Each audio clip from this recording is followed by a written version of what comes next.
এজন ৰজাই এদিন তাৰ গুৰুজনক সুধিলে, গুৰুবৰ, আজি আপুনি মোক কওকচোন, এই পৃথিৱীত অধিকাংশ মানুহ দুখী কিয়? গুৰুজনে কিছু সময় নীৰৱে থাকি ৰজাক ক'লে, এই প্ৰশ্নটোৰ উত্তৰ জানিবলৈ তোমাক সৰু এটা কাম কৰিব লাগিব। ৰজাই ক'লে, কি কাম? গুৰুজনে ক'লে, তোমাক ৯৯টা স্বৰ্ণ মুদ্ৰাৰে এটা টোপোলা বনাব লাগিব। লগতে এখিলা কাগজত লিখিব লাগিব যে ইয়াত ১০০টা স্বৰ্ণ মুদ্ৰা আছে, আৰু কাগজখিলা টোপোলাটোত ভৰাই তোমাৰ কোনো এজন কৰ্মচাৰীৰ দুৱাৰৰ সন্মুখত ৰাখি আহিব লাগিব। ৰজাই গুৰুজনৰ ইচ্ছামতে সকলো কৰিলে। মুদ্ৰাৰে ভৰি থকা টোপোলাটো এজন ৰাজকৰ্মচাৰীৰ দুৱাৰৰ সন্মুখত ৰাখি আহিলে। কৰ্মচাৰীজনে ৰাতি সাৰ পায় যেতিয়া ঘৰৰ পৰা বাহিৰ ওলায়, তেতিয়া তেওঁ দেখা পায় ঘৰৰ সন্মুখত এটা টোপোলা পৰি আছে। তেওঁ টোপোলাটো বুটলি ঘৰত সোমায় আৰু তেওঁ টোপোলাটো খুলি আচৰিত হৈ পৰে। টোপোলাটোত বহুত স্বৰ্ণ মুদ্ৰা আছে। তেওঁ এটা এটাকৈ গণিব ধৰে। গণি গণি তেওঁ সৰ্বমুঠ ৯৯টা স্বৰ্ণ মুদ্ৰা পালে। কিন্তু কাগজখিলাত লিখা আছে তাত ১০০টা স্বৰ্ণ মুদ্ৰা আছে। তেওঁ আৰু এবাৰ গণনা কৰিলে, কিন্তু তেওঁ ৯৯টা স্বৰ্ণ মুদ্ৰা পালে। এটা মুদ্ৰা নোপোৱাৰ বাবে সেই কৰ্মচাৰীয়ে ঘৰৰ সকলোকে টোপনিৰ পৰা তুলি মুদ্ৰা বিচাৰিব ক'লে। সকলোৱে মিলি চৌদিশে বিচাৰিলে, যদিও স্বৰ্ণ মুদ্ৰাটো নাপালে। ইপিনে ৰজা আৰু তেওঁৰ গুৰুজন লুকাই লুকাই সকলো লক্ষ্য কৰি আছিল। ৰাতিপুৱা সেই কৰ্মচাৰীজন যেতিয়া ৰাজদৰবাৰত আহিল, ৰজাই দেখিলে সেই কৰ্মচাৰীজন বহুত উদাস। তেওঁৰ মন যেন মূল্যৱান কিবা হেৰাই যোৱাৰ বেথাত জৰ্জৰিত। তেতিয়া গুৰুজনে ৰজাক ক'লে, সেই এটাৰ বাবে আমি ইমান দুখী। সৃষ্টিকৰ্তাই আমাক কিমান কিনি দিয়ে কিয়? সকলোবোৰ হৈছে ৯৯টা স্বৰ্ণ মুদ্ৰাৰ দৰে। আমি সেইবোৰ লৈ সন্তুষ্ট থাকিব নোৱাৰোঁ। সৃষ্টিকৰ্তাক ধন্যবাদ জ্ঞাপন নকৰোঁ। সৃষ্টিকৰ্তাই আমাক কি দিছে সেইটো হিচাপ নকৰি আমি কেৱল মাত্ৰ যিটো পোৱা নাই তাৰ হিচাপ কৰোঁ। এটা সময়ত নোপোৱাবোৰ ইমান বেছি হৈ পৰে যে পোৱাবোৰ আমাৰ মনতেই নাথাকে। তেতিয়া কেৱল নোপোৱাবোৰে আমাৰ চকুত পৰে আৰু মনত কেৱল নোপোৱাৰে হাহাকাৰ।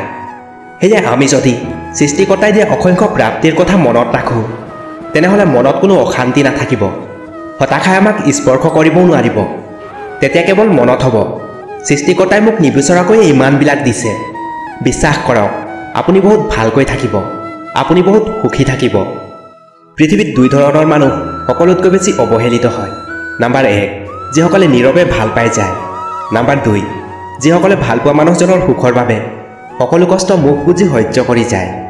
এবাৰ ভাবি চাওক, আজি আপুনি যিটো স্থানত আছে, আগতে সেই স্থানত বেলেগ কোনোবা আছিল আৰু ভৱিষ্যতে সেই স্থানত বেলেগ কোনোবা থাকিব। এইটোৱেই নিয়ম, যাৰ নাম পৰিৱৰ্তন। যিটো হেৰুৱালে সেইটোক লৈ দুখ কৰি বহি নাথাকিব, বৰং যিটো আপোনাৰ কাষত আছে সেইটোৰ আনন্দ উপভোগ কৰক। এটা বয়সৰ পিছত কাৰো সুন্দৰ চেহেৰা, সুন্দৰ হেয়াৰ ষ্টাইল এইবোৰ একোৱে আৰু আকৰ্ষণ নকৰে। যিটোৱে আকৰ্ষণ কৰে সেইটো হ'ল এজন মানুহৰ ব্যক্তিত্ব আৰু চৰিত্ৰ।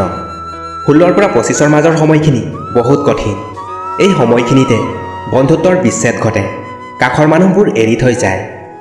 জীৱনত ইমানবিলাক অপ্ৰয়োজনীয় মানুহৰ সলনি দুই এজন এনেকুৱা মানুহ থকা ভাল, যিসকলক নেকি বহুত দৰকাৰী সময়ত পোৱা যাব, যিসকলে আজুহাত নেদেখায়, ডবল ফেচ নেদেখায়, যাৰ লগত অলপ কথা পাতিলে মনটো ভাল লাগে।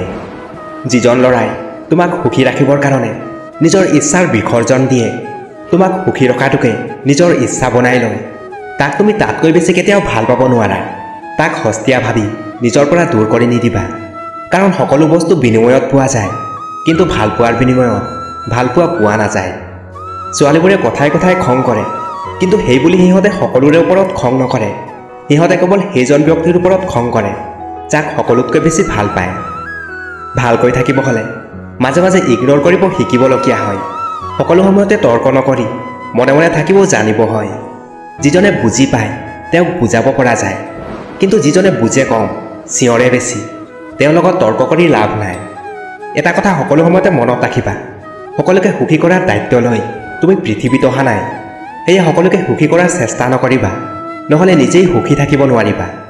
মনটো ৰাস্তাৰ দৰে খুলি নথবা যাতে সকলোৱে চলাচল কৰিব পাৰে। মনটোক আকাশৰ দৰে বিশাল ৰাখা যাতে সকলোৱে আশ্ৰয় ল'ব পাৰে কিন্তু চুব নোৱাৰে। ভাল লগা আৰু ভাল পোৱাৰ মাজত পাৰ্থক্য কি জানিব বিচাৰা নেকি? এটা উদাহৰণ দি বুজাইছোঁ, শুনা। যেতিয়া তোমাক এপাহ ফুল ভাল লাগে আৰু ফুলপাহ গছৰ পৰা ছিঙি আনা, সেইটো হ'ল ভাল লগা। আৰু যেতিয়া তুমি এপাহ ফুল ভাল পোৱা আৰু সেই ফুলপাহৰ বাবে প্ৰতিদিনে গছজোপাত পানী দিয়া, সেইটোৱে হ'ল ভালপোৱা। যদি তোমাৰ কন্যা সন্তান হৈ থাকে তেন্তে তুমি নিশ্চিত থাকা তোমাৰ মৃত্যুৰ পিছতো কোনোবাই থাকিবই যিয়ে তোমাৰ বাবে দুটোপাল চকু পানী পেলাব। জীৱনত কেতিয়াও কাৰো ওপৰত বেছি নিৰ্ভৰ হোৱাটো ঠিক নহয়, কাৰণ অন্ধকাৰত নিজৰ ছাঁটো নিজকে এৰি থৈ যায়। যিজনে তোমাক এৰি যাব বিচাৰে তেওঁক কেতিয়াও নক'বা যে মই তোমাৰ অবিহনে জীয়াই থাকিব নোৱাৰোঁ। কেৱল মাত্ৰ ইমানটো ক'বা, যদি আন কাৰোবাৰ জীৱনত বেছি সুখ পোৱা তেনেহ'লে যোৱা, কাৰণ জীৱনটো তোমাৰ। সুখৰ লগত টকাৰ কোনো সম্পৰ্ক নাই। টকাই কেৱল চাহিদাবোৰ কৰে। সকলো সুখ যদি টকা দি কিনিব পৰা হ'লহেঁতেন তেনেহ'লে ভালপোৱা আজি দোকানত বিক্ৰী হ'লহেঁতেন। হঠাতে যদি কোনোবাই যদি তোমাৰ জীৱন ৰঙীন কৰিব বিচাৰে তেন্তে সহজতে মান্তি নহ'বা। আগতে বিচাৰ কৰা তেওঁ আগতে কাৰো জীৱনৰ প্ৰদীপ নুমাইছে নেকি। নিজৰ পৰিচয়ত পৰিচিত হোৱাৰ চেষ্টা কৰা।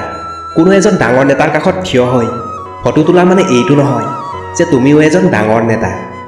ৰিলেশ্যনশ্বিপক কেতিয়াও চিৰিয়াছলি নল'বা। নিজৰ মতে চলা।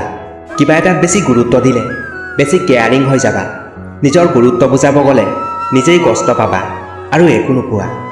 যিজোপা গছৰ বেছি যত্ন কৰিবা সেই গছজোপা সোনকালে মৰি যাব, অথচ ৰাস্তাৰ কাষৰ গছবোৰ যত্নহীন অৱস্থাত অৱহেলিত কিমান সুন্দৰকৈ বাঢ়ি উঠে। টকা আৰু সময়ৰ মাজত ডাঙৰ পাৰ্থক্যটো হ'ল তুমি সকলো সময়তে জানিব পাৰিবা তোমাৰ ওচৰত কিমান টকা আছে, কিন্তু তুমি এইটো কেতিয়াও জানিব নোৱাৰা যে তোমাৰ ওচৰত আৰু কিমান সময় আছে। সেয়ে জীৱনৰ প্ৰতিটো মুহূৰ্তক ইনজয় কৰা। এজন ল'ৰা আৰু এজনী ছোৱালীৰ জীৱনত বহুত পাৰ্থক্য আছে। এজনী ছোৱালীয়ে কান্দিলে তাইৰ চকু পানী মচিবলৈ হাজাৰজন ল'ৰা আহিব, আৰু এজন ল'ৰাই কান্দিলে কেৱল মাত্ৰ তাৰ মা তাৰ চকু পানী মচিবলৈ আগুৱাই যাব। নিজৰ স্ত্ৰীক ভুলতো নক'ব এই 4টা কথা, কৈ দিলে ঘোৰ বিপদ। নাম্বাৰ 1, দুৰ্বলতা। পুৰুষসকলে সকলো সময়তে নিজৰ দুৰ্বলতা স্ত্ৰীৰ পৰা লুকুৱাই ৰখা দৰকাৰ, নহ'লে আপোনাৰ স্ত্ৰীয়ে সেই দুৰ্বলতাৰ সুযোগ লৈ আপোনাৰ পৰা একাধিক কাম কৰাব পাৰে আৰু তাৰ বাবে আপোনাক লজ্জিতও হ'ব লগা হ'ব পাৰে। নাম্বাৰ 2, অপমান। নিজৰ অপমান সংক্ৰান্ত কোনো কথা নিজৰ স্ত্ৰীক নক'ব, আৰু ইয়াৰ কাৰণ হ'ল কোনো স্ত্ৰীয়ে নিজৰ স্বামীৰ অপমান সহ্য কৰিব নোৱাৰে। এনেকুৱা অৱস্থাত এইটো খঙলৈ ৰূপান্তৰিত হ'ব আৰু যাৰ ফল গোটেই পৰিয়ালটোকে ভোগ কৰিব লাগিব। নাম্বাৰ 3, দান ধ্যান সকলো সময়তে গোপনে কৰিব লাগে। আনকি এই দানৰ কথা নিজৰ স্ত্ৰীক কেতিয়াও ক'ব নালাগে। আপুনি কেনেকুৱা আৰু কি দান কৰিছে সেইটো নিজৰ স্ত্ৰীক কেতিয়াও নক'ব। যদি আপুনি এই কথা নিজৰ স্ত্ৰীক কৈ দিয়ে তেনেহ'লে সেই দানৰ কোনো মূল্য নাথাকে। আপোনাৰ সকলো পুণ্যফল ব্যৰ্থ যাব। নাম্বাৰ 4, আয়। নিজৰ উপাৰ্জন সম্পৰ্কে কেতিয়াও নিজৰ স্ত্ৰীক সম্পূৰ্ণ সত্য কৈ নিদিব। ইয়াৰ কাৰণ স্বামীৰ প্ৰকৃত উপাৰ্জন সম্পৰ্কে জানি ল'লে সেই টকাৰ ওপৰত স্ত্ৰীয়ে অধিকাৰ দেখাব এবং স্বামীক ব্যয় কৰাৰ পৰা বিৰত ৰাখিব, আৰু এইকাৰণে স্বামীয়ে নিজৰ ইচ্ছামতে খৰচ কৰিব নোৱাৰিব। ভগৱান শ্ৰীকৃষ্ণই কৈ গৈছে, যদি মোৰ ভক্তই নীৰৱে সকলো শুনি থাকে, সকলো সহ্য কৰি থাকে, তেন্তে মই নিজেই তাৰ নীৰৱতা ও বিশ্বাসৰ উত্তৰ দিওঁ। কেৱল মাত্ৰ আপুনি ভগৱানৰ আগত মূৰ তল কৰক, তেনেহ'লে ভগৱানে কাৰো আগত আপোনাক মূৰ তল কৰিব নিদিয়ে। ভগৱান শ্ৰীকৃষ্ণই কৈ গৈছে, যিসকলে আপোনাৰ কথাৰ অপব্যাখ্যা কৰে তেওঁলোকক ব্যাখ্যা দি আপোনাৰ সময় নষ্ট নকৰিব। এদিন তুমি সময়ৰ বিৰুদ্ধে নহয় নিজৰ বিৰুদ্ধেই অভিযোগ কৰিবা যে তোমাৰ ওচৰত সুন্দৰ জীৱন আছিল আৰু তুমি অলৌকিক কাৰ্যত জড়িত হৈ পৰিছিলা। এবাৰ ক্ষমা কৰক, ভালকৈ থাকিব, কিন্তু সেই ব্যক্তিক পুনৰ বিশ্বাস কৰি প্ৰতাৰিত নহ'ব।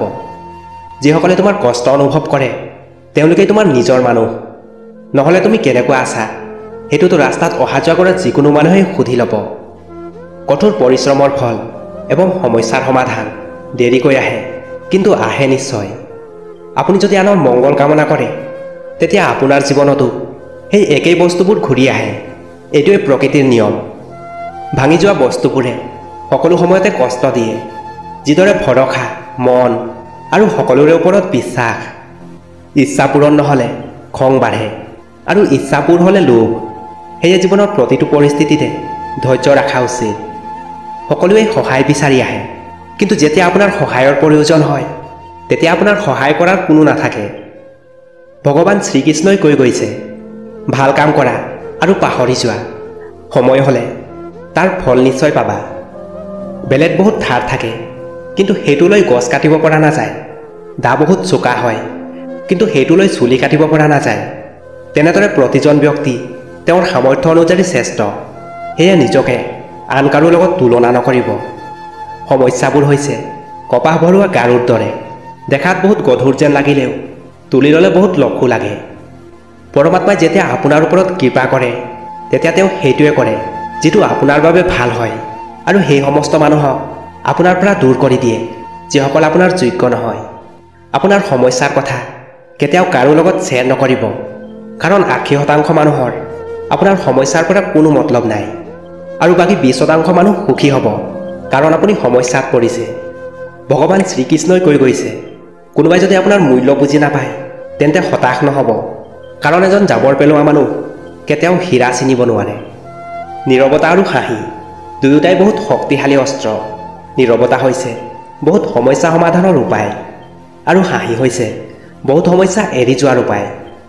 কোনো এজন মানুহ নিজে নিজেই সলনি নহয়, তেওঁৰ জীৱনত এনেকুৱা কিছুমান ঘটনা ঘটে যিবোৰে তেওঁক সলনি হ'বলৈ বাধ্য কৰে। জীৱন এবাৰেই আহে, এইটো একেবাৰেই সঁচা কথা নহয়। মৃত্যুহে এবাৰ আহে, জীৱনটো প্ৰতিদিনেই আহে। ভগৱান শ্ৰীকৃষ্ণই কৈ গৈছে, যিজনে আপোনাৰ বেয়াটো বিচাৰে তেওঁক বেয়াটো কৰিব দিয়ক, কাৰণ সৰু মনৰ মানুহেই এনেকুৱা সৰু কাম কৰে। সাহস হেৰুৱাই নিদিব, এতিয়াও আপোনাক বহুদূৰ যাব আছে। যিসকলে কৈছিল আপুনি কৰিব নোৱাৰে, তেওঁলোকৰ আগতো আপোনাক এইটো প্ৰমাণ কৰিব আছে।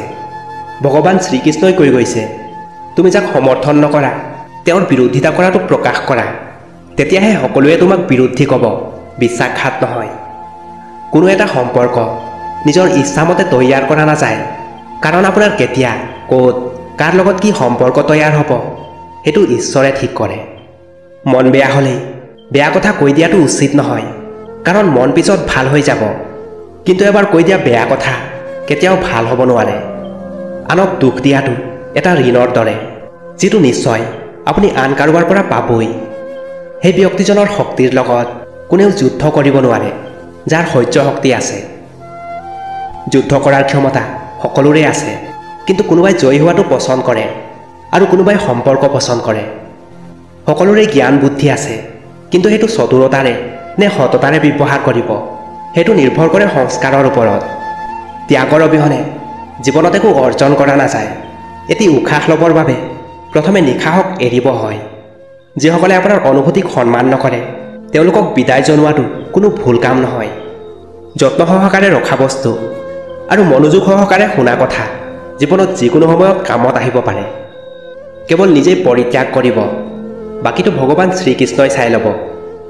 সন্দেহৰ কোনো প্ৰতিকাৰ নাই, চৰিত্ৰৰ কোনো প্ৰমাণ নাই, নীৰৱতাতকৈ ভাল কোনো অস্ত্ৰ নাই, আৰু শব্দতকৈ তীক্ষ্ণ কোনো তীৰ নাই। আপোনাৰ গোপন কথা কেতিয়াও সকলো আপোনজনক নক'ব, কাৰণ যিসকল আজি আপোনাৰ লগত আছে তেওঁলোক ভৱিষ্যতে আপোনাৰ বিৰুদ্ধে হ'ব পাৰে। যিজনে নিজৰ মনক নিয়ন্ত্ৰণ কৰিব পাৰে তাক সফল হোৱাৰ পৰা কোনেও ৰখাব নোৱাৰে। হৃদয়ৰ পৰা যি দিয়া হয় সেইটো হাতেৰে দিয়া নহয়, নীৰৱতাৰে যি কোৱা হয় সেইটো শব্দৰে কোৱা নহয়। সেই সম্পৰ্কবোৰৰ বহুত যত্ন কৰা উচিত যিবোৰ সম্পৰ্ক আপোনাৰ বেয়া সময়ত আপোনাৰ কাষত আছিল। ভগৱান শ্ৰীকৃষ্ণই কৈ গৈছে, যিজন ব্যক্তি ভাল চিন্তাধাৰা আৰু ভাল সংস্কাৰৰ অধিকাৰী তেওঁৰ হাতত জপমালা ধৰাৰ কোনো প্ৰয়োজন নাই। সময়ে যেতিয়া বিচাৰ কৰে তেতিয়া সাক্ষী প্ৰমাণৰো প্ৰয়োজন নহয়। যিসকলে সকলো সময়তে ক্ষমা বিচাৰে তেওঁলোকৰ কিন্তু সকলো সময়তে ভুল নাথাকে। কিছুমান মানুহ সকলো সময়তে ক্ষমা বিচাৰে কিয়নো তেওঁলোক সম্পৰ্কটো বজাই ৰাখিব বিচাৰে। অৰ্জুনে 10 লাখ সৈন্যৰ সলনি শ্ৰীকৃষ্ণক বাছি লৈছিল। এইটোৱে বিশ্বাসৰ এটা দুৰ্দান্ত উদাহৰণ। বিশ্বাস কৰাৰ ক্ষেত্ৰতো সতৰ্কতাৰ প্ৰয়োজন, কাৰণ মাজে মাজে নিজৰ দাঁতেৰে জিভাটো কামোৰ লাগে। কিয় উপবাস সদায় খাদ্যৰ ওপৰত হয়? লোভ লালসা খং অভিমানৰো উপবাস কৰা উচিত। যিসকলে আপোনাৰ পিছত আপোনাৰ সমালোচনা কৰে তেওঁলোকৰ ওপৰত মনোযোগ নিদিব, কাৰণ ইয়াৰ সহজ অৰ্থ হৈছে আপুনি তেওঁলোকতকৈও দুখোজ আগুৱাই আছে। মানুহে আপোনাক সৰু সৰু কথাতে এৰি থৈ যায়, কিন্তু ভগৱান শ্ৰীকৃষ্ণই অল্প প্ৰাৰ্থনাতে আপোনাক আপোন কৰি লয়। সদায় সন্মুখলৈ চাই আগুৱাই যোৱা ব্যক্তি কেতিয়াও কাৰো পথৰ বাধা হ'ব নোৱাৰে, আৰু আনৰ পথত বাধা দিয়া ব্যক্তি কেতিয়াও নিজৰ পথত আগুৱাই যাব সক্ষম নহয়। কথা কোৱাৰ আগতে ভাবক, কাৰণ কথা কৈ দিয়াৰ পিছত ভাবিব পৰা নাযায়, অনুতপ্তহে হয়। জীৱনত যদি আগুৱাই যাব বিচাৰে তেন্তে কাণ দুখন বন্ধ কৰি ল'ব, কাৰণ অধিকাংশ মানুহৰ কথাই আপোনাৰ মনক দুৰ্বল কৰি দিব। যদি আপোনাৰ কোনো শত্ৰু নাই, তেনেহ'লে তাৰ অৰ্থ আপুনি সেই ঠাইতো মনে মনে আছিল য'ত কথা কোৱাটো জৰুৰী আছিল। ভালপোৱা কেতিয়াও নিজৰ প্ৰয়োজন পূৰ কৰাৰ বাবে নহয়, ভালপোৱা ইজনে সিজনৰ সুখ দুখত লগত থকা বা ইজনে সিজনক বুজাৰ বাবে হয়। ভগৱান শ্ৰীকৃষ্ণই কৈ গৈছে, যদি আপুনি সময়ৰ দুৰ্যোগৰ মাজেদি গৈছে, তেন্তে চিন্তা নকৰিব, আপুনি উন্নতি কৰিছে। জীৱনত যদি শান্তি বিচাৰে, তেন্তে মানুহৰ কথা মনত লৈ কষ্ট নাপাব। জীৱন মানে আগুৱাই যোৱা, ৰখি থকা নহয়। কোনোবাই দুখৰ সময়ত আপোনাৰ পৰা উপদেশ বিচাৰিলে, উপদেশৰ লগতে তেওঁৰ কাষতো থাকিব, কাৰণ উপদেশ ভুল হ'ব পাৰে, কিন্তু সাহায্য কেতিয়াও ভুল হ'ব নোৱাৰে। এইটো তিক্ত হ'লেও সত্য যে এজন মানুহৰ ব্যক্তিত্ব তেতিয়াই উজ্জ্বল হয় যেতিয়া তেওঁ নিজৰ আপোন মানুহৰ পৰাই প্ৰতাৰণা পায়। ভগৱান শ্ৰীকৃষ্ণই কৈ গৈছে, সকলোৰে জীৱনত সমস্যা আছে, কিন্তু মানুহে নিজৰ সমস্যাটোক সকলোতকৈ ডাঙৰ সমস্যা বুলি ভাবি লয়। কিছুমান মানুহে কয়, ছোৱালীৰ কোনো ঘৰ নাই, কিন্তু সত্য এইটো যে ছোৱালীৰ অবিহনে কোনো ঘৰ নহয়। সঠিক দিশ ও সঠিক সময়ৰ জ্ঞান নাথাকিলে উদীয়মান সূৰ্যও অস্ত যোৱা যেন ভাৱ হয়। পৃথিৱীৰ সকলোতকৈ সৌভাগ্যৱান সেই ব্যক্তি যাৰ ভোকৰ সময়ত খোৱা বস্তু আছে, টোপনি ধৰিলে শুবলৈ বিচনা আছে আৰু সম্পত্তিৰ লগতে ধৰ্ম আছে। সদায় সেইজন ব্যক্তিৰ পৰা দূৰত থাকিব যিজনে কেতিয়াও নিজৰ ভুল স্বীকাৰ নকৰে। যেতিয়া সকলো শেষ হৈ যোৱা যেন লাগে আৰু আগবাঢ়ি যাবলৈ কোনো পথ দেখি পোৱা নাযায়, তেতিয়া এবাৰ ভাগৱত গীতাৰ আশ্ৰয় ল'ব। কাৰোবাক অপমান কৰিব গ'লে শিক্ষাৰ দৰকাৰ নহয়, কিন্তু সন্মান কৰিব গ'লে শিক্ষাৰ দৰকাৰ হয়, আৰু সেইটো হ'ল মা দেউতাই দিয়া শিক্ষা। এৰি যোৱাৰ সিদ্ধান্তত যিজন অটল, তেওঁৰ বাবে নিস্বাৰ্থ ভাল পোৱাটো এটা অভিনয়। যিসকলে বেছি মিঠা মিঠা কথা ক'ব, পিছফালৰ পৰা চুৰিটো কিন্তু তেওঁলোকে আগত মাৰিব। প্ৰতিদিনে অন্ততঃ 1% হ'লেও নিজকে উন্নত কৰিব। বছৰটোৰ শেষত চাব মুঠ 365% হৈছে। যিকোনো সম্পৰ্কৰ পাছপৰ্ট হৈছে বিশ্বাস। মানুহৰ বাচি থকাটো হৈছে অস্বাভাৱিক, মৰি যোৱাটোৱে স্বাভাৱিক। আজি হয়তো সময় বেয়া, কিন্তু গোটেই জীৱন নাথাকে। সেয়ে আজি যাক চিনি লয় তেওঁলোক গোটেই জীৱন মনত থাকিব। অতিৰিক্ত আপোন হ'ব গ'লে দুখৰ বাহিৰে আৰু একো নাপায়। ভগৱানে সকলোকে সকলোবোৰ নিদিয়ে। কাৰোবাক তেওঁ সকলো দি পৰীক্ষা লয়, আৰু কাৰোবাক তেওঁ একো নিদিয়াকৈয়ে ধৈৰ্যৰ পৰীক্ষা লয়। জোৰ কৰি একো পাব নোৱাৰে, আৰু ভাগ্যত থাকিলে সেইটো আনে কাঢ়ি ল'ব নোৱাৰে। দেখাত সুন্দৰ বহুত পোৱা যাব, কিন্তু যাৰ মনটো সুন্দৰ তেওঁক কেৱল ভাগ্যতহে পোৱা যাব। যিজনে তোমাক অৱহেলা কৰে তেওঁক ধন্যবাদ দি আঁতৰি যোৱা, কাৰণ তেওঁৰ অৱহেলাৰ কাৰণে হয়তো তোমাৰ জীৱনত উন্নতি হ'ব। অৱহেলাৰ পৰা মানুহে বহুত কথাই শিকিব পাৰে। অৱহেলাই মানুহৰ জ্ঞান শক্তি বৃদ্ধি কৰে। অৱহেলাই মানুহৰ শুই থকা মস্তিষ্কক জাগ্ৰত কৰে। কাৰোবাক যিমানেই ওচৰৰ পৰা চিনি নাপায় কিয়, মন খুলি সকলো কথাই কৈ নিদিব। মনত ৰাখিব, এই যুগত বিশ্বাসৰ মৰ্যাদা কোনেও ৰক্ষা নকৰে। জীৱনত যদি বাৰে বাৰে পৰি যায়, তেনেহ'লে পথ সলনি কৰিব, সপোন নহয়। কাৰণ এজোপা গছেও তাৰ পাত সলনি কৰে, ঠাই নহয়। মনোবিজ্ঞানীসকলৰ মতে কোনোবাই যদি তুচ্ছ বিষয় এটাতো বহুত হাঁহে, তেন্তে তেওঁ ভিতৰে ভিতৰে খুবেই অকলশৰীয়া।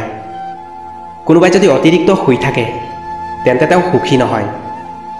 কোনোবাই যদি বেছি কথা নকয়, কিন্তু যিমানখিনি কয় খুব দ্ৰুতভাৱে কয়, তেন্তে তেওঁ নিশ্চয় কিবা গোপন ৰাখিব বিচাৰে। যিজনে কান্দিব নোৱাৰে তেওঁ হৈছে দুৰ্বল প্ৰকৃতিৰ। কোনোবাই যদি অস্বাভাৱিকভাৱে খাদ্য গ্ৰহণ কৰে, তেন্তে তেওঁ কিবা নহয় কিবা মানসিক চাপত আছে। যদি কোনোবাই অলপতে কান্দি দিয়ে, তাৰ মানে তেওঁ নৰম এবং কোমল হৃদয়ৰ। কোনোবাই যদি সৰু সৰু কথাতেই বহুত বেছি খং কৰে, তাৰ অৰ্থ তেওঁক ভাল পোৱাৰ দৰকাৰ আছে। কথা ক'বলৈ যিমানখিনি যোগ্যতা লাগে, নীৰৱতা অৱলম্বন কৰিবলৈ তাতকৈ বহুত বেছি যোগ্যতা লাগে। কাঁইটৰ পৰা বাচিবলৈ যিদৰে জোতা পিন্ধা উচিত, গোটেই পৃথিৱীত কাৰ্পেট পাৰিবলৈ দৰকাৰ নাই, ঠিক তেনেদৰে যদি তুমি শান্তি বিচাৰা, তেনেহ'লে নিজকে সলনি কৰিবলৈ চেষ্টা কৰা উচিত, আনক নহয়। সতেৱ মহান মানুহক সমালোচনা কৰাটো খুবেই সহজ, কিন্তু তেওঁলোকৰ দৰে হোৱাটো বহুত কঠিন। প্ৰেম কৰিলে কাজিয়া হ'বই, কিন্তু কাজিয়াৰ পিছতো যদি দুয়োজনৰ মিল হয়, তেন্তে সেইটোৱে সঁচা ভালপোৱা। হেৰুৱাৰ যন্ত্ৰণা কেৱল তেওঁহে বুজিব পাৰে যি তাৰ প্ৰিয় মানুহজনক হেৰুৱাইছে। আজিকালিৰ মানুহবোৰ যে কেনেকুৱা হৈ গৈছে, এতিয়া প্ৰিয়জনৰ অবিহনে এখোজো নিদিয়ে, পিছতে প্ৰিয়জনকে কিমান যে নিৰ্যাতন কৰে। স্বাৰ্থপৰ মানুহেই জীৱনত সুখী থাকে, বাকী মানুহেতো কেৱল আনক সুখী ৰাখে। মানুহ ইচ্ছা কৰি সলনি নহয়, মানুহক সলনি কৰে প্ৰিয়জনৰ অৱহেলাই, অতীতৰ স্মৃতিয়ে, আপোনজনৰ ব্যৱহাৰে, নিজৰ পৰিস্থিতি আৰু সময়ে মানুহক সলনি হ'বলৈ বাধ্য কৰে। বছৰ বছৰ ধৰি এজন মানুহক ভাল নালাগে, যদি লাগে তেন্তে সেইটো ভাল লগা নহয়, সেইটোৱে আচল ভালপোৱা। যিজন মানুহে তোমাক সত্যবাদী বুলি বিশ্বাস কৰে, তেওঁক মিছা কথা কোৱাটো এটা নিকৃষ্ট মানৰ বিশ্বাসঘাতকতা। আপোনাৰ পত্নীয়ে চাকৰি কৰে বা নকৰে, প্ৰতিমাহে তেওঁৰ হাতত কিছু টকা দি ক'ব, এই টকা তুমি তোমাৰ ইচ্ছামতে খৰচ কৰা, মই হিচাপ ল'ব নাযাওঁ। বিশ্বাস কৰক, আপোনাৰ পত্নীয়ে ইচ্ছামতে বা নিজৰ সুখৰ বাবে সেই টকা বাজে খৰচ নকৰে, বৰং আপোনাৰ প্ৰয়োজনত সেই টকা উলিয়াই আপোনাক দিব। বেয়াৰ সংস্পৰ্শত থাকিলে এটা সময়ত ভালটো বেয়া হৈ যায়। আমাৰ বয়স বাঢ়ি অহাৰ লগে লগে ইগো বাঢ়ি আহে, ভালপোৱা মানুহৰ সংখ্যা কমি আহে, কাষৰ মানুহবোৰ এৰি থৈ যায়, আপোন মানুহবোৰ ঠগি থৈ যায়। এইবোৰে বাস্তৱ সত্য প্ৰমাণ কৰি চাব পাৰে। জীৱনত কাৰোবাক পোৱাটো ডাঙৰ কথা নহয়, যাক আপুনি পাইছে তেওঁক জীৱনৰ শেষ পৰ্যন্ত কাষত পোৱাটো ডাঙৰ কথা। সকলো ক্ষেত্ৰতে অতীতক পাহৰি যোৱাটো উচিত নহয়। কিছু কিছু ক্ষেত্ৰত অতীতক মনত ৰখা জৰুৰী, অতীতক শ্ৰদ্ধা কৰা জৰুৰী। আপোনাৰ বিপদত কোন কাষত আছিল, আপোনাৰ বেয়া সময়ত কোন লগত আছিল, কাৰ সহায়ত আজি আপুনি সফলতাৰ চৰমসীমাত উপনীত হৈছে, কাৰ বাবে আপুনি এই পৃথিৱীত আহিছে ইত্যাদি, এইবোৰ কেতিয়াও আপুনি পাহৰি নাযাব। কোনোবাই যদি আপোনাক বহুত বেছি প্ৰায়ৰিটি দিয়ে, তেনেহ'লে এইটো নাভাবিব যে সেই মানুহজন একেবাৰে সস্তীয়া। আপোনাৰ কপাল বহুত ভাল, কাৰণ এই পৃথিৱীত ইমান মানুহ থকা স্বত্তেও তেওঁ আপোনাকে প্ৰায়ৰিটি দিয়ে, আপোনাক সকলো সময়তে বুজিব চেষ্টা কৰে। আপোনাক এই অতিৰিক্ত প্ৰায়ৰিটি বহুবাৰ বিৰক্তিৰ কাৰণ যেন লাগিব। এবাৰ ভাবি চাওক, যাৰ বাবে আপুনি ইমান স্পেচিয়েল, যে তেওঁৰ আৰম্ভণি আপুনি, সমাপ্তও আপুনি, তেনেহ'লে তেওঁক অৱহেলা কৰাটো জানো উচিত? তেওঁৰ প্ৰায়ৰিটিটোক মূল্য দিব শিকক।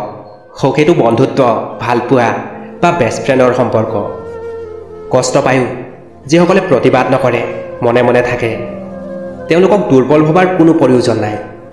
এইটো তেওঁলোকৰ মা দেউতাই দিয়া ভাল শিক্ষাৰ পৰিচয়। এই পৃথিৱীত কোনো এজনো আপোন নহয়, এই কথাটো মনত ৰাখিলে সকলো সহজ হৈ পৰিব, মনৰ চাপ কমিব, নিজকে ফ্ৰী লাগিব। যিমান যি পাব ভাবি ল'ব বোনাছ। কেতিয়াও কাৰো আগত নিজৰ সততা, নিজৰ শুদ্ধতা প্ৰমাণ কৰি নাথাকিব, কাৰণ আপোনাৰ প্ৰতি যাৰ বিশ্বাস আছে তেওঁক এইবোৰৰ প্ৰয়োজন নাই, আৰু আপোনাৰ প্ৰতি যাৰ বিশ্বাস নাই তেওঁৰ বাবে এইবোৰৰ কোনো ভেলু নাই, তেওঁ কেতিয়াও এইবোৰ বিশ্বাস নকৰে। নিষ্পাপ্য হৈ আহিছিলোঁ, পাপী হৈ যাম, ভবাই নাছিলোঁ এই পৃথিৱীত ইমান কষ্ট পাম। সকলোকে নিজৰ দৰে ভাবি নল'ব, নহ'লে প্ৰতি মুহূৰ্ততে ঠগ খাব। জীৱনত সকলো থাকিলেও মানুহ সুখী হ'ব নোৱাৰে যদিহে শান্তি নাথাকে। তোমাৰ মূল্য যিজনে বুজে তেওঁক কেতিয়াও অৱহেলা নকৰিবা। তোমাৰ গুৰুত্ব যিজনে বুজে তেওঁক কেতিয়াও এৰি যোৱাৰ কথা মনত নানিবা। নিজৰ খৰচ নিজেই বহন কৰা, আৰু নিজৰ পৰিচয়ত পৰিচিত হোৱাৰ দৰে শান্তি পৃথিৱীত আৰু একোতেই নাই। সময় ভাল থাকিলে সকলোৱে আপোন বুলি দাবী কৰে, প্ৰতিষ্ঠিত হ'ব পাৰিলে সকলোৱে পৰিচিত বুলি পৰিচয় দিয়ে। সময়ে সকলোকেই সকলো প্ৰশ্নৰ উত্তৰ দিয়ে। সত্য কথা মুখৰ আগত কোৱাৰ সাহস সকলো মানুহৰে নাথাকে, যাৰ থাকে তেওঁলোকক বেছিভাগ মানুহেই দেখিব নোৱাৰে। হাজাৰ দুখ কষ্ট থাকিব, বহুত বাধা আহিব, বহুতেই সমালোচনা কৰিব। এই সকলোবোৰ নেওচি তুমি যদি লক্ষ্য স্থিৰ ৰাখা, তেন্তে সফলতা এদিন তুমি নিশ্চয় পাবা। তিনিটা বস্তু জীৱনৰ পৰা এবাৰ হেৰাই গ'লে আৰু ঘূৰাই পোৱা নাযায়: আত্মবিশ্বাস, বন্ধু আৰু ভালপোৱা। কাৰোবাক যদি তোমাক ভাল নালাগে, তেনেহ'লে গোপন নাৰাখি, অভিনয় নকৰি তেওঁক কৈ দিয়া, কাৰণ তোমাৰ অভিনয়ে কেৱল তেওঁৰ বিশ্বাস নহয়, গোটেই জীৱনটো নষ্ট কৰি দিব। কুকুৰৰ উপকাৰ কৰক, চাব গোটেই ৰাতি সি আপোনাৰ ঘৰৰ পহৰা দিব। আৰু মানুহৰ উপকাৰ কৰক, চাব সকলোতকৈ শকত বাঁহটো আপোনাক দিব। তেতিয়ালৈকে আপুনি অৰ্থ উপাৰ্জন কৰিব যেতিয়ালৈকে আপোনাৰ বেংক বেলেঞ্চ দেখাত আপোনাৰ ফোন নাম্বাৰৰ দৰে নালাগে। এজনী স্ত্ৰীক গোটেই পৰিয়ালৰ ছাপোৰ্টৰ প্ৰয়োজন নহয়, একমাত্ৰ তাইৰ স্বামীৰ ছাপোৰ্টেই তাইৰ বাবে যথেষ্ট। ল'ৰাটোৰ চৰকাৰী চাকৰি আছে বুলি নাচি নাচি ছোৱালী বিয়া দি নিদিব। তেওঁ মানুহ নে পশু আগতে সেইটো চাই ল'ব, কাৰণ দেখাত মানুহ হ'লেই নহ'ব, তেওঁৰ মাজত মনুষ্যত্ববোধ থাকিব লাগিব। নিজৰ ব্যক্তিগত গোপন কথাবোৰ কেতিয়াও কাকো কৈ নিদিব, কাৰণ যেতিয়া তেওঁৰ লগত আপোনাৰ কিবা বিবাদ হ'ব তেতিয়া তেওঁ সেই কথাবোৰ লৈ আপোনাক ক্ষতবিক্ষত কৰিব। বৰ্তমান সময়ত সকলো বস্তুৰে দাম বাঢ়িছে, কিন্তু বিশ্বাস আৰু ভালপোৱাৰ আজিও বহুতেই দাম নিদিয়ে। জীৱনত যিমানেই ভাল কাম কৰক সকলোৱে এদিন পাহৰি যাব, কিন্তু ভুলতো যদি কিবা বেয়া কাম কৰে সেইটো ৰেকৰ্ড হৈ থাকি যাব। এটা কুকুৰক 3 দিন খুৱাওক, কুকুৰটোৱে আপোনাক 3 বছৰ মনত ৰাখিব, কিন্তু এজন মানুহক 3 বছৰ খোৱালেও সেই মানুহজনে নিজৰ স্বাৰ্থ সিদ্ধিৰ বাবে 3 দিনতে আপোনাক পাহৰি যাব। মনটো বহুত বেয়া, অসহায় লাগিছে, তেন্তে শুনক। মূৰৰ ওপৰত আপোনাৰ ছাল আছে, শৰীৰত কাপোৰ আছে, দুবেলা খাব পাইছে, ৰাতি শুবলৈও ঠাই আছে, তেনেহ'লে বুজিব গোটেই পৃথিৱীৰ 75% মানুহতকৈ আপুনি ধনী। পকেটত যদি কিছু টকা আছে, আপুনি আপোনাৰ পচন্দৰ মতে কিবা কিনিব পাৰে, য'ত ইচ্ছা যাব পাৰে, তেনেহ'লে বুজিব গোটেই পৃথিৱীৰ 20% মানুহৰ মাজত আপুনিও এজন। দৰকাৰ হ'লে অকলেই থাকক, তথাপিও গাখীৰ খুৱাই সাপ পোহাটো বন্ধ কৰক। এই পৃথিৱীত সকলোতকৈ সস্তীয়া হৈছে পৰামৰ্শ, যিটো এজনৰ পৰা বিচাৰিলে 10জনে দিব, আৰু সকলোতকৈ দামী হৈছে সহায়, যিটো 10জনৰ পৰা বিচাৰিলে হয়তো এজনৰ পৰা পাব। যিজনে আপোনাৰ ওচৰত আহি আনৰ নিন্দা কৰিব, তেওঁ আনৰ ওচৰত গৈ আপোনাৰো নিন্দা কৰিব, ইয়াত কোনো সন্দেহ নাই। সেয়ে এনেকুৱা মানুহৰ পৰা নিজকে যিমান পাৰে দূৰত ৰাখিব। জাহাজৰ চাৰিওফালে পানী থাকে, কিন্তু জাহাজখন ডুবি নাযায়। যেতিয়া পানী জাহাজৰ ভিতৰত প্ৰৱেশ কৰে তেতিয়াহে জাহাজখন ডুবি যায়।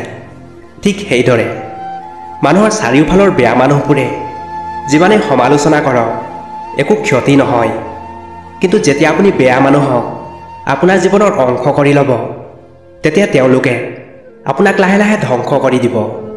সেয়ে নিজকে বেয়া মানুহৰ পৰা যিমান দূৰত ৰাখিব পাৰে সিমানেই ভালকৈ থাকিব। যদি আপুনি কাৰোবাক ভাল পায় তেন্তে তেওঁক মুক্ত কৰি দিয়ক। যদি তেওঁ ঘূৰি আহে তেন্তে তেওঁ আপোনাৰ, আৰু যদি ঘূৰি নাহে তেন্তে তেওঁ কেতিয়াও আপোনাৰ নাছিল আৰু কেতিয়াও আপোনাৰ হ'ব নোৱাৰে। 1 বছৰৰ মূল্য তেওঁক সোধক যিজন পৰীক্ষাত ফেল কৰিছে, 1 মাহৰ মূল্য তেওঁক সোধক যিজনে 1 মাহৰ বেতন পোৱা নাই, 1 সপ্তাহৰ মূল্য তেওঁক সোধক যিজনে গোটেই সপ্তাহটো হস্পিটেলত কটাইছে, 1 দিনৰ মূল্য তেওঁক সোধক যিজন গোটেই দিনটো ভোকত আছে, 1 ঘণ্টাৰ মূল্য তেওঁক সোধক যিজনে 1 ঘণ্টা ধৰি কাৰোবাৰ অপেক্ষা কৰি আছে, 1 মিনিটৰ মূল্য তেওঁক সোধক যিজনে 1 মিনিটৰ বাবে নিজৰ ট্ৰেইন মিছ কৰিছে, 1 ছেকেণ্ডৰ মূল্য তেওঁক সোধক যিজন দুৰ্ঘটনাৰ পৰা কোনোমতে ৰক্ষা পৰিছে, 1 মিলি ছেকেণ্ডৰ মূল্য সীমা দাস, মিল্খা সিঙৰ দৰে ৰাণাৰক সোধক। আপুনি এটা এটা মিলি ছেকেণ্ডৰ মূল্য বুজি পাব। কথা সকলো সময়তে ভাবি চিন্তি ক'ব, কাৰণ কোৱাৰ আগতে শব্দ আপোনাৰ গোলাম, কিন্তু কৈ দিয়াৰ পিছত আপুনি শব্দৰ গোলাম। হয় আৰু নহয়, এই দুটা একেবাৰে পুৰণা আৰু সকলোতকৈ সৰু শব্দ, কিন্তু এই শব্দ দুটা কওঁতেই সকলোতকৈ বেছি ভাবিবলগীয়া হয়। ৰাস্তাৰ কাষত ঘৰ থাকিলে তাৰ দাম বহুত, ৰাস্তাৰ কাষত মাটি থাকিলে তাৰ দাম বহুত, কিন্তু মানুহ ৰাস্তাত থাকিলে তাৰ কোনো দাম নাই। এজন মানুহ এই দুটা কাৰণত সকলোতকৈ বেছি সলনি হয়। যেতিয়া তেওঁৰ জীৱনত কোনো এজন বিশেষ ব্যক্তি আহে বা তেওঁৰ জীৱনৰ পৰা সেই বিশেষ ব্যক্তিজন গুচি যায়। আপুনি এজন প্ৰকৃত মানুহ তেতিয়াই হ'ব যেতিয়া কাৰোবাৰ ক্ষতি কৰাৰ আগতে এবাৰ হ'লেও ভাবিব যে মই ভুল কৰিছোঁ। তেওঁৰ হাত এৰি নিদিব যাৰ সময় বেয়া চলিছে, কিন্তু তেওঁৰ হাত এৰি দিয়ক যাৰ মানসিকতা বেয়া আছে। কেতিয়াও অহংকাৰ নকৰিব, কাৰণ এই পৃথিৱীয়ে কাকো ইয়াত থাকিব নিদিয়ে আৰু কাকো ইয়াৰ পৰা একো লৈ যাব নিদিয়ে। মানুহে কথা কয় মুখত, কিন্তু বেথা লাগে বুকুত। কি অদ্ভুত নহয়নে? আপোনাক সফল হ'ব লাগিবই তেওঁলোকৰ বাবে যিসকলে আপোনাক বিফল দেখিব বিচাৰে। যদি বাকী থকা জীৱনটো শান্তিৰে কটাব বিচাৰে, তেন্তে মানুহৰ কথাত কাণ নিদি নিজৰ মতে জীয়াব শিকক।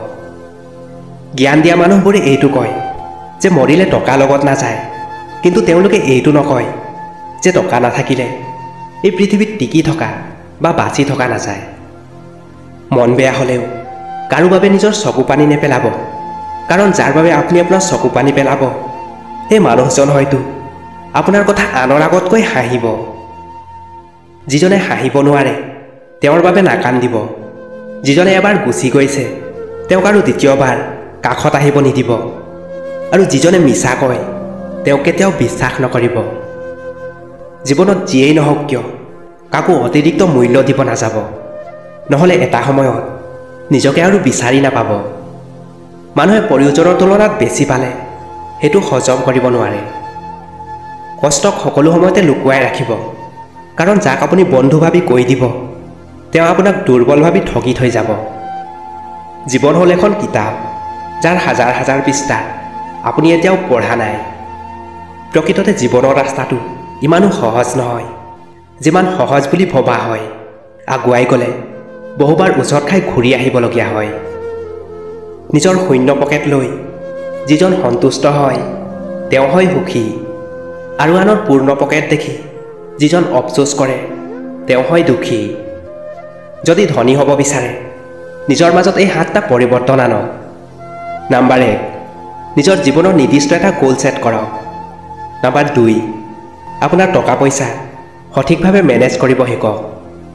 নাম্বাৰ 3, নিজকে ক্ৰমান্বয়ে উন্নত কৰিব শিকক। নাম্বাৰ 4, নিজৰ সময়ক সঠিকভাৱে মেনেজমেণ্ট কৰিব শিকক। নাম্বাৰ 5, আপুনি ছেট কৰা গ'ল সকলো সময়তে ক্লিয়াৰ হোৱা উচিত। নাম্বাৰ 6, সফল ব্যক্তিসকলৰ লগত উঠা বহা কৰক। নাম্বাৰ 7, ধনী ব্যক্তিসকলৰ দৰে জীৱন নিৰ্বাহ কৰক। জীৱনৰ কিছুমান সিদ্ধান্ত বহুত কঠিন হয়, কিন্তু সেই কঠিন সিদ্ধান্তবোৰেই এদিন সম্পূৰ্ণ জীৱনটো সলাই পেলায়। প্ৰকৃত সুখ তেতিয়াই পোৱা যাব যেতিয়া আপোনাৰ কিবা কাম আপোনাৰ লগতে আনৰো উপকাৰত আহিব।